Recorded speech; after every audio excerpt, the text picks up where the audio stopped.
ਪੰਜਾਬੀ ਉੱਪਰ ਲਸਾਨੀ ਇਕਾਈਆਂ ਦਾ ਬਿਆਨੀਆ ਪੇਸ਼ ਕਰਨ ਲੱਗੇ ਜੇ ਪਹਿਲੇ ਅਸੀਂ ਜ਼ੁਬਾਨ ਦੀ ਗੱਲ ਨਾ ਕਰੀਏ ਤੇ ਨਿਆਂ ਔਖਾ ਹੋ ਜਾਏਗਾ।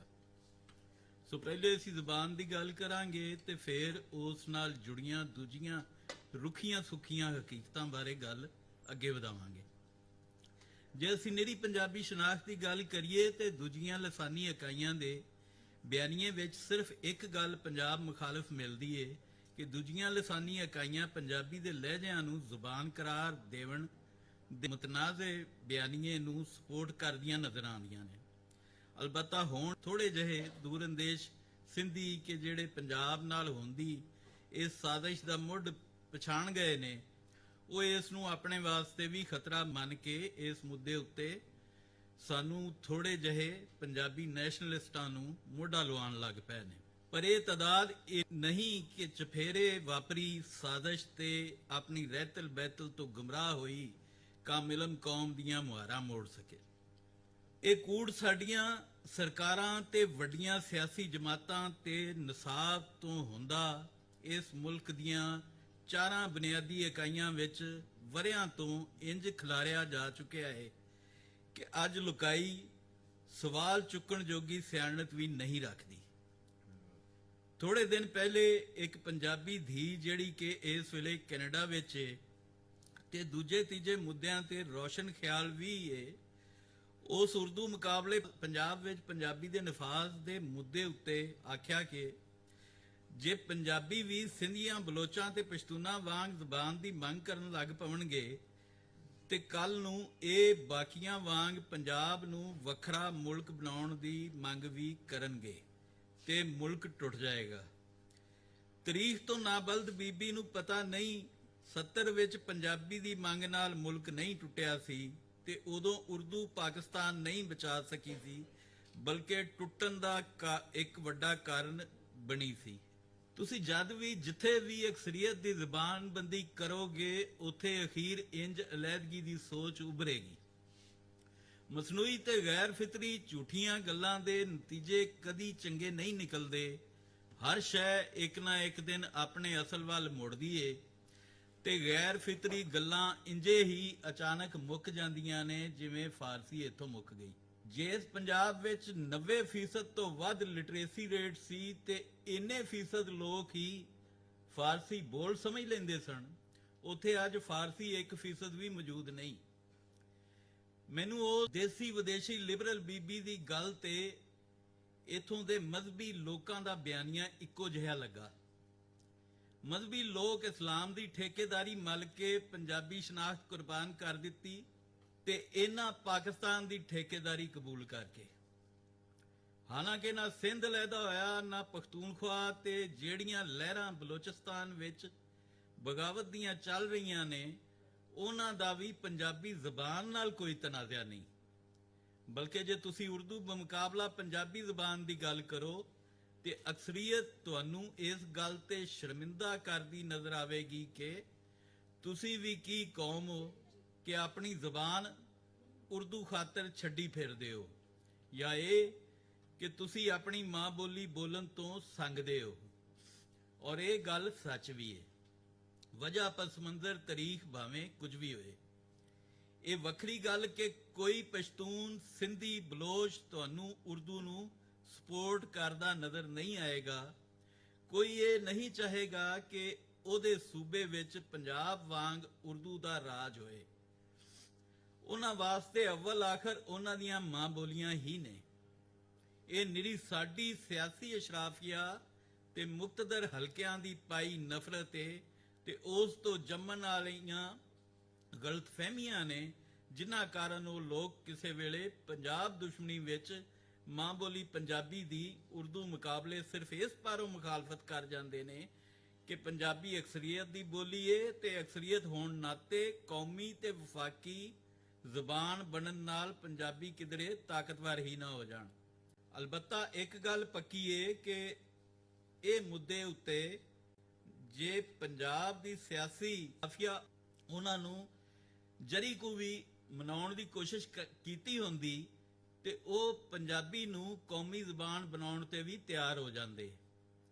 ਕਹਿੰਦੇ ਨੇ ਸਕੂਤੇ ਢਾਕਾਬਾਦ ਸਿੰਧੀ ਕਿਆਦਤ ਭੁੱਟੋ ਸਾਹਿਬ ਨੂੰ ਆਖਿਆ ਸੀ ਕਿ ਅੱਗੇ ਬੰਗਾਲੀ ਅਕਸਰੀਅਤ ਜ਼ਬਾਨ ਦੇ ਮੁੱਦੇ ਕਾਰਨ ਪਾਕਿਸਤਾਨ ਤੋਂ ਵੱਖਰੀ ਹੋ ਗਈ ਸੀ ਤੇ ਹੁਣ ਜਦ ਜਨਾਹ ਵਾਲਾ ਪਾਕਿਸਤਾਨ ਪਹਿਲੇ ਵਾਂਗ ਬਾਕੀ ਨਹੀਂ ਰਿਹਾ ਤੇ ਨਵਾਂ ਪਾਕਿਸਤਾਨ ਬਣ ਰਿਹਾ ਏ ਤੇ ਕਿਉਂ ਨਾ ਇਸ ਜ਼ਬਾਨ ਵਾਲੀ ਗਲਤੀ ਨੂੰ ਸੁਧਾਰ ਲਿਆ ਜਾਏ। ਉਹਨਾਂ ਆਖਿਆ ਪਹਿਲੇ ਬੰਗਾਲੀ ਅਕਸਰੀਅਤ ਸਨ ਤੇ ਹੁਣ ਪੰਜਾਬੀ ਅਕਸਰੀਅਤ ਨੇ, ਕਿਉਂ ਨਾ ਅਸੀਂ ਪੰਜਾਬੀ ਨੂੰ ਉਰਦੂ ਦੀ ਥਾਂ ਪਾਕਿਸਤਾਨ ਦੀ ਕੌਮੀ ਜ਼ਬਾਨ ਬਣਾ ਲਈਏ।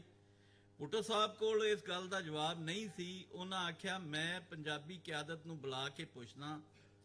ਚਨਾਚੇ ਲਾਹੌਰੋਂ ਮਲਕ ਮਰਾਜ ਖਾਲਦ ਦੀ ਕਿਆਦਤ ਵਿੱਚ ਇੱਕ ਵਫਦ ਬੁਲਾਇਆ ਗਿਆ ਤੇ ਪੁੱਛਿਆ ਗਿਆ ਜੇ ਪੰਜਾਬੀ ਨੂੰ ਪਾਕਿਸਤਾਨ ਦੀ ਕੌਮੀ ਜ਼ਬਾਨ ਬਣਾ ਲਿਆ ਜਾਏ ਤੇ ਤੁਹਾਡਾ ਕੀ ਖਿਆਲ ਹੈ। ਅੱਗੋਂ ਮਲਕ ਸਾਹਿਬ ਦਾ ਜਵਾਬ ਸੀ ਇਹ ਕੈਸੇ ਹੋ ਸਕਦਾ ਹੈ। ਬਸ ਉਹ ਦਿਨ ਤੇ ਅੱਜ ਦਾ ਦਿਨ ਪੰਜਾਬੀ ਰਿਆਸਤੀ ਜ਼ਬਾਨ ਤੇ ਕੀ ਬਣਨੀ ਸੀ, ਸਕੂਲਾਂ ਵਿੱਚ ਵੀ ਨਾ ਆ ਸਕੀ। ਇਸੇ ਤਰ੍ਹਾਂ ਥੋੜੇ ਦਿਨ ਪਹਿਲੇ ਕਿਸੇ ਲਾਹੌਰ ਦੇ ਇੱਕ ਪੁਰਾਣੇ ਅਖਬਾਰ ਦੀ ਕਟਿੰਗ ਸਾਂਝੀ ਕੀਤੀ ਜਿਸ ਦੀ ਸੁਰਖੀ ਸੀ कि बंगला को सरकारी ज़बान बनाने के खिलाफ आज लाहौर के ताजर हड़ताल करेंगे।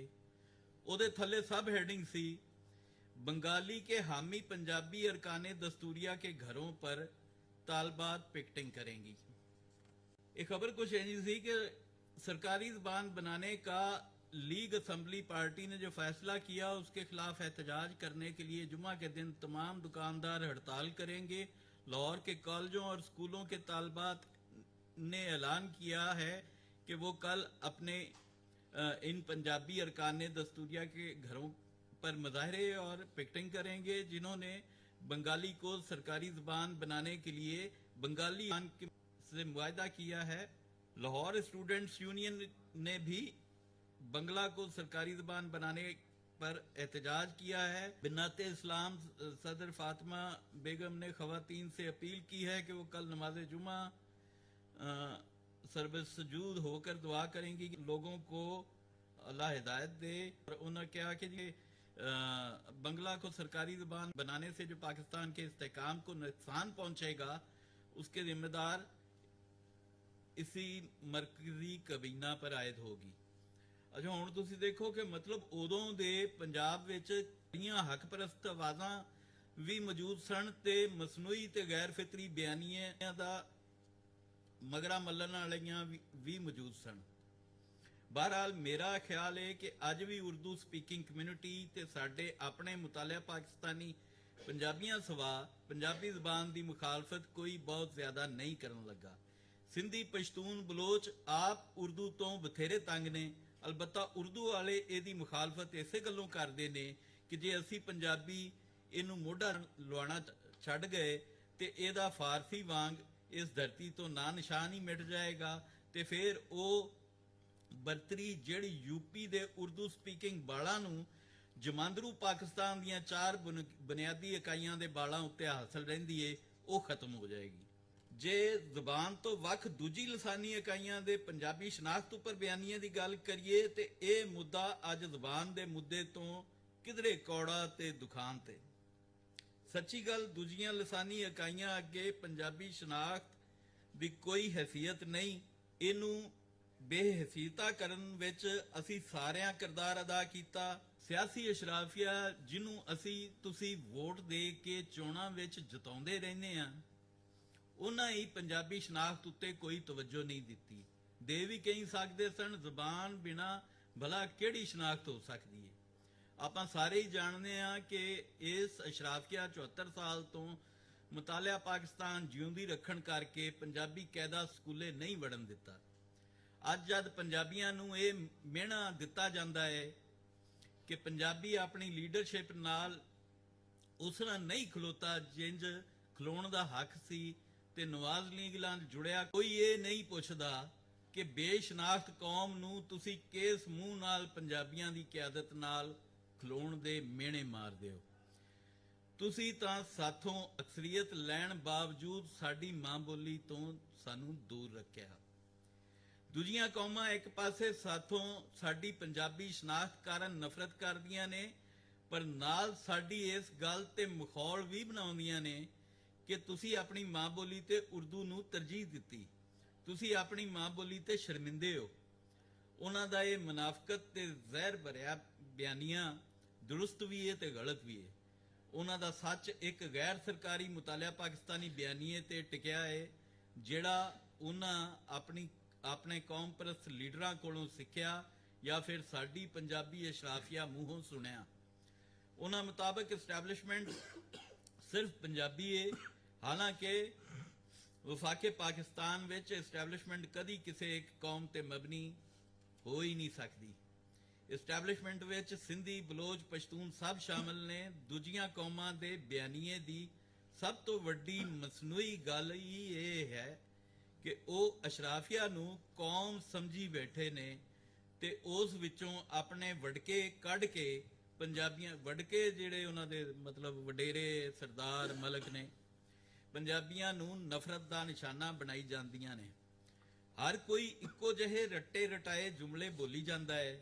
ਪੰਜਾਬੀ ਸਾਡੇ ਵਸਾਇਲ ਖਾ ਗਿਆ, ਪੰਜਾਬੀ ਸਾਡੀਆਂ ਜ਼ਮੀਨਾਂ ਤੇ ਆ ਕੇ ਬਹਿ ਗਿਆ, ਪੰਜਾਬੀ ਸਾਨੂੰ ਲੁੱਟ ਕੇ ਖਾ ਗਿਆ। ਸਾਡੇ ਕੋਲ 1 ਕਰੋੜ ਤੋਂ ਵੱਧ ਪਸ਼ਤੂਨ ਅਫਗਾਨ ਬੈਠਾ ਹੈ। ਕੀ ਕਦੀ ਕਿਸੇ ਉਹਨਾਂ ਬਾਰੇ ਗੱਲ ਕੀਤੀ? ਸਾਡਾ ਵਾਪਡਾ ਹਾਊਸ ਸਿੰਧੀਆਂ ਨਾਲ ਭਰਿਆ ਹੈ। ਸਾਡਾ ਵਜ਼ੀਰ ਆਲਾ ਆਪਣੀ ਸ਼ਨਾਖਤ, ਆਪਣੀ ਜ਼ਬਾਨ, ਕੌਮ ਤੇ ਧਰਤੀ ਨਾਲ ਜੋੜਨ ਬਜਾਏ ਆਪਣੀ ਸ਼ਨਾਖਤ ਨਸਲ ਦੀ ਬੁਨਿਆਦ ਤੇ ਬਲੋਚਾਂ ਨਾਲ ਜੋੜਨੀ ਪਸੰਦ ਕਰਦਾ ਹੈ। ਸਾਡਾ ਵਜ਼ੀਰ ਆਜ਼ਮ ਆਪਣੀ ਸ਼ਨਾਖਤ, ਜ਼ਬਾਨ, ਧਰਤੀ ਤੇ ਕੌਮ ਨਾਲ ਜੋੜਨ ਦੀ ਬਜਾਏ ਆਪਣੀ ਸ਼ਨਾਖਤ ਨਸਲ ਦੀ ਬੁਨਿਆਦ ਤੇ ਪਸ਼ਤੂਨਾਂ ਨਾਲ ਜੋੜਨੀ ਪਸੰਦ ਕਰਦਾ ਹੈ। ਜਦ ਕਿ ਸਿੰਧ ਦਾ ਆਗਾ ਸਰਾਜ ਦੁਰਾਨੀ ਸਿੰਧੀ ਪਠਾਨ, ਸਿੰਧ ਦਾ ਆਸਫ ਸਰਦਾਰੀ ਸਿੰਧੀ ਬਲੋਚ ਸਦਾਉਂਦਾ ਹੈ। ਇਹ ਪੰਜਾਬ ਦਾ ਨਮਕ ਖਾ ਕੇ, ਪੰਜਾਬ ਧਰਤੀ ਤੇ ਖਾ ਹੰਡਾ ਕੇ ਪੰਜਾਬੀ ਪਠਾਨ ਜਾਂ ਪੰਜਾਬੀ ਬਲੋਚ ਕਿਉਂ ਨਹੀਂ ਹੋ ਸਕਦਾ? ਇਹਨਾਂ ਮੁਕਾਬਲੇ ਮੈਂ ਲਾਹੌਰ ਵਿੱਚ ਬੈਠੀ ਕਸ਼ਮੀਰੀ ਬਰਾਦਰੀ ਨੂੰ ਇਹ ਕ੍ਰੈਡਿਟ ਜ਼ਰੂਰ ਦੇਣਾ ਚਾਹਾਂਗਾ ਕਿ ਉਹ ਆਪਣੀ ਸ਼ਨਾਖਤ ਧਰਤੀ ਤੇ ਜ਼ਬਾਨ ਨਾਲ ਹੀ ਜੋੜਦੀ ਏ ਤੇ ਪੰਜਾਬੀ ਹੋਣ ਤੇ ਹੀ ਮਾਣ ਕਰਦੀ ਏ। ਔਰ ਕਿਉਂ ਨਾ ਕਰਨ, ਕਸ਼ਮੀਰੀ ਵੀ ਤਾਂ ਹੜੱਪਨ ਸਿਵਲਾਈਜੇਸ਼ਨ ਦਾ ਹਿੱਸਾ ਨੇ। ਕਸ਼ਮੀਰ 5 ਤੇ 7 ਦਰਿਆਈ ਧਰਤੀ ਦਾ ਮੁੱਢ ਏ। ਪਰ ਜੇ ਮੈਂ ਦੂਜੀਆਂ ਲਸਾਨੀ ਇਕਾਈਆਂ, ਬਿਲਖਸੂਸ ਸਿੰਧੀਆਂ ਦੀ ਗੱਲ ਕਰਾਂ ਕਿ ਜਿਹੜੇ ਰਾਜਾ ਦਾਹਿਰ ਨੂੰ ਹੀਰੋ ਤੇ ਪੰਜਾਬੀ ਮੌਲਾਨਾ ਉਬੈਦੁੱਲਾ ਸਿੰਧੀ ਨੂੰ ਵੱਡਾ ਸੇਵਕ ਤੇ ਦਾਨਾ ਮੰਨਦੇ ਨੇ, ਜਦ ਉਹਨਾਂ ਨੂੰ ਤੁਸੀਂ ਆਪਣੀ ਕੌਮੀ ਸ਼ਨਾਖਤ ਪੰਜਾਬੀ ਦੱਸੋ ਤੇ ਉਹਨਾਂ ਦੇ ਮੱਥੇ ਤੇ ਵੱਟ ਪਵਣ ਲੱਗ ਪੈਂਦੇ ਨੇ। ਸ਼ਨਾਖਤ ਦੱਸਣ ਬਾਅਦ ਇਹ ਮੁਮਕਿਨ ਹੀ ਨਹੀਂ ਰਹਿੰਦਾ ਕਿ ਉਹ ਤੁਹਾਡੇ ਨਾਲ ਬਰਾਬਰ ਦਾ ਸਲੂਕ ਕਰਨ। ਸੱਚ ਪੁੱਛੋ ਤੇ ਸਿੰਧ ਵਿੱਚ ਜੋ ਹਾਲਤ ਅੱਖੀਂ ਵੇਖੀ, ਉਸ ਮੁਤਾਬਕ ਸਿੰਧ ਆਪਣੇ ਹਿੰਦੂ ਦਲਿਤ ਯਾਨੀ ਸ਼ੂਦਰ ਨੂੰ ਵੀ ਪੰਜਾਬ ਦੇ ਸੈਯਦ, ਰਾਜਪੂਤ, ਜੱਟ, ਅਰਾਈ, ਗੁੱਜਰ, ਅਵਾਨ ਤੇ ਡੋਗਰ ਮੁਸਲਮ ਤੋਂ ਉੱਤੇ ਸਮਝਦੇ ਨੇ। ਪੰਜਾਬੀ ਸ਼ਨਾਖਤ ਉੱਤੇ ਦੂਜੀਆਂ ਕੌਮਾਂ ਬਸ਼ਮੂਲ ਸਿੰਧੀਆਂ ਦਾ ਬਿਆਨੀਆ ਕੀ ਏ, ਇਹ ਮੈਂ ਤੁਹਾਨੂੰ ਇੱਕ ਆਪ ਬੀਤੀ ਜ਼ਰੀਏ ਦੱਸਣਾ ਚਾਹਾਂਗਾ। ਕਹਾਣੀ ਲੰਮੀ ਏ, ਪਰ ਇੱਥੇ ਵੇਲੇ ਦੀ ਥੋੜ ਕਾਰਨ ਮੈਂ ਬਸ ਮੋਟੀਆਂ-ਮੋਟੀਆਂ ਗੱਲਾਂ ਹੀ ਸਾਂਝੀਆਂ ਕਰ ਸਕਾਂਗਾ। ਕਦੀ ਵੇਲਾ ਮਿਲਿਆ ਤੇ ਰੱਬ ਹਿੰਮਤ ਤੌਫੀਕ ਦਿੱਤੀ ਤੇ ਇਹਦੇ ਤੇ ਕਿਤਾਬ ਵੀ ਲਿਖਾਂਗਾ ਤੇ ਨੈਟਫਲਿਕਸ ਦਾ ਸੀਜ਼ਨ ਵੀ ਬਣਾਵਾਂਗਾ। ਕਹਾਣੀ ਕੁਝ ਇੰਜ ਏ ਕਿ ਵੱਡੇ ਭਾਈ ਸਾਹਿਬ, ਜਿਹੜੇ ਕਿ ਇੱਕ ਡੈਕੋਰੇਟਡ ਰਿਟਾਇਰਡ ਨੇਵਲ ਅਫੀਸਰ ਤੇ 17 ਇਮਤਿਆਜ਼ ਮਿਲਟਰੀ ਸਨ, ਉਹਨਾਂ ਆਪਣੀ ਰਿਟਾਇਰਮੈਂਟ ਬਾਅਦ ਥਾਰਕੋਲ ਐਂਗਰੋ ਕੋਲ ਮਾਈਨਿੰਗ ਕੰਪਨੀ ਬਤੌਰ ਡਾਇਰੈਕਟਰ ਸਿਕਿਉਰਿਟੀਜ਼ ਜੁਆਇਨ ਕੀਤੀ। ਉਹ ਇਸ ਕੰਪਨੀ ਵਿੱਚ 5.5 ਸਾਲ ਤੱਕਰ ਕੰਮ ਕਰਦੇ ਰਹੇ ਔਰ ਇਸ ਦੌਰਾਨ ਉਹਨਾਂ ਖਿਲਾਫ ਕਦੀ ਕਿਸੇ ਕੋਈ ਮਾਮੂਲੀ ਜਿਹੀ ਸ਼ਿਕਾਇਤ ਵੀ ਨਾ ਕੀਤੀ। ਪਰ ਇਸ ਦੌਰਾਨ ਉਹਨਾਂ ਖਿਲਾਫ ਅੰਦਰੇ ਅੰਦਰ ਤਾਸਬ ਵੀ ਵੱਧਦਾ ਰਿਹਾ ਕਿ ਇੱਕ ਪੰਜਾਬੀ ਐਡੀ ਵੱਡੀ ਪੋਸਟ ਤੇ ਸਿੰਧ ਵਿੱਚ ਨੌਕਰੀ ਕਿੰਜ ਕਰ ਸਕਦਾ ਹੈ। ਅਖੀਰ ਉੱਥੇ ਕੁਝ ਇੰਜ ਦੇ ਵਾਕਿਏ ਸ਼ੁਰੂ ਹੋਏ ਕਿ ਜਿਨ੍ਹਾਂ ਵਿੱਚ ਇਸ ਸੀਪੈਕ ਪ੍ਰੋਜੈਕਟ ਦੀਆਂ ਮੁਖਤਲਫ ਕੰਪਨੀਆਂ ਦੀਆਂ ਚੋਰੀਆਂ ਸ਼ੁਰੂ ਹੋ ਗਈਆਂ। ਇਹਨਾਂ ਵਿੱਚ ਮਕਾਮੀ ਕੰਪਨੀਆਂ ਸਣੇ ਚਾਈਨੀਜ਼ ਕੰਪਨੀ ਵੀ ਸ਼ਾਮਿਲ ਸੀ। ਚੁਫੇਰਿਓਂ ਰੌਲਾ ਪੈ ਗਿਆ। ਸਾਰਾ ਪ੍ਰੈਸ਼ਰ ਉਥੋਂ ਦੀ ਰਿਟਾਇਰਡ ਕਮਾਂਡੋਜ਼ ਤੇ ਮੁਸ਼ਤਮਿਲ ਗੈਰ ਮਾਮੂਲੀ ਸਿਕਿਉਰਿਟੀ ਟੀਮ, ਜਿਹੜੀ ਕਿ ਵੱਡੇ ਭਾਈ ਸਾਹਿਬ ਲੀਡ ਕਰ ਰਹੇ ਸਨ, ਤੇ ਆਣ ਪਿਆ ਕਿ ਕੰਪਨੀ ਤੁਹਾਨੂੰ ਕਰੋੜਾਂ ਰੁਪਏ ਦੇ ਬਜਟ ਤੇ ਕਿਉਂ ਹਾਇਰ ਕੀਤਾ, ਜੋ ਤੁਸੀਂ ਚੋਰ ਨਹੀਂ ਫੜ ਸਕਦੇ। ਇਸ ਪ੍ਰੈਸ਼ਰ ਨਤੀਜੇ ਥਰਕੋਲ ਅੰਦਰ ਮੁxtਲਫ ਕੰਪਨੀਆਂ ਦੀ ਸਿਕਿਉਰਿਟੀ ਹਾਈ ਅਲਰਟ ਕੀਤੀ ਗਈ ਤੇ ਉਸ ਦੇ ਬਾਅਦ ਸੀਸੀਟੀਵੀ ਫੁਟੇਜ ਜ਼ਰੀਏ 2 ਚੋਰ ਫੜੇ ਗਏ। ਉਹਨਾਂ ਨੂੰ ਜਦ ਪੁੱਛਗਛ ਕੀਤੀ ਗਈ ਤੇ ਇੱਕ ਤੋਂ ਬਾਅਦ ਇੱਕ ਹੋਰ ਚੋਰ ਵੀ ਵਾਰੀ-ਵਾਰੀ ਫੜੇ ਗਏ ਔਰ ਵਕਫੇ ਨਾਲ ਪੁਲਿਸ ਦੇ ਹਵਾਲੇ ਕੀਤੇ ਗਏ। ਇਹ ਸਭ ਚੋਰ ਮਕਾਮੀ ਸਨ। ਚੋਰਾਂ ਪਹਿਲੇ ਪੁਲਿਸ ਅੱਗੇ ਇਕਬਾਲੇ ਜੁਰਮ ਕੀਤਾ, ਫਿਰ ਮੈਜਿਸਟ੍ਰੇਟ ਅੱਗੇ ਤੇ ਫਿਰ ਉਹ ਜ਼ਮਾਨਤ ਤੇ ਰਿਹਾ ਹੋ ਗਏ। ਉਹਨਾਂ ਰਿਹਾਈ ਬਾਅਦ ਮਿੱਠੀ ਪ੍ਰੈਸ ਕਲੱਬ ਸਾਹਮਣੇ ਮੁਜ਼ਾਹਰਾ ਕੀਤਾ ਔਰ ਉਹਨੂੰ ਪੂਰੀ ਗੱਲ ਤੇ ਪੂਰੀ ਸਾਜ਼ਿਸ਼ ਤਿੱਕਰ ਅਪਣਨ ਹੀ ਨਾ ਦਿੱਤਾ ਗਿਆ। ਅੰਦਰ ਮੌਜੂਦ ਲੋਕਲ ਜਿਹੜੇ ਕਿ ਪਹਿਲੇ ਹੀ ਖਾਰ ਰੱਖਦੇ ਸਨ, ਉਹਨਾਂ ਇਸ ਵਿੱਚ ਭਰਪੂਰ ਕਿਰਦਾਰ ਅਦਾ ਕੀਤਾ। ਪੀਪਲਜ਼ ਪਾਰਟੀ ਦੀ ਸਿੰਧ ਹਕੂਮਤ ਆਪਣਾ ਵੋਟ ਬੈਂਕ ਬਚਾਉਣ ਖਾਤਰ ਕਾਮਰੇਡ ਉੱਥੇ ਕਹਿੰਦੇ ਨੇ ਕੌਮਪ੍ਰਸਤਾਂ ਨੂੰ, ਕਾਮਰੇਡਸ ਤੋਂ ਬਲੈਕਮੇਲ ਹੋ ਗਈ ਤੇ ਫੌਰਨ ਚੋਰਾਂ ਨੂੰ 2 ਕਰੋੜ ਦੇਵਣ ਦਾ ਐਲਾਨ ਕਰ ਦਿੱਤਾ। ਤੁਸੀਂ ਅੰਦਾਜ਼ਾ ਕਰੋ ਵੀ ਚੋਰਾਂ ਨੂੰ ਇੱਥੇ ਰੋਜ਼ ਥਾਣਿਆਂ 'ਚ ਲੱਖਾਂ ਚੋਰਾਂ ਨੂੰ ਕੁੱਟ ਪੈਂਦੀ, ਪੰਜਾਬ ਪੂਰੇ ਪਾਕਿਸਤਾਨ ਦੇ ਥਾਣਿਆਂ 'ਚ। ਕਦੀ ਤੁਸੀਂ ਸੁਣਿਆ ਕਿਸੇ ਬੰਦੇ ਨੂੰ ਥਾਣੇ ਛਿੱਤਰ ਪਿਆ ਹੋਵੇ ਤੇ ਉਹਨੂੰ 50-50 ਲੱਖ ਰੁਪਇਆ ਦਿੱਤਾ ਗਿਆ ਹੋਵੇ ਉਹਨਾਂ ਛਿੱਤਰਾਂ ਬਦਲੇ? ਜਾਂ ਜਿਹੜੇ ਇੱਥੇ ਸ਼ਹੀਦ ਹੋ ਜਾਂਦੇ ਨੇ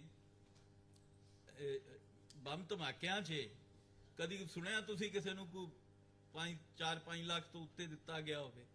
ਉੱਥੇ ਉਹ ਜਿਹੜਾ ਬੰਦਾ ਆਪਣੀ ਆਈ ਨਾਲ ਮਾਰਦਾ ਔਰ ਰਿਹਾਈ ਤੋਂ ਕਿੰਨੇ ਦਿਨ ਬਾਅਦ ਮਾਰਦਾ, ਉਹਨੂੰ 1 ਕਰੋੜ ਰੁਪਈਆ ਦਿੱਤਾ ਗਿਆ।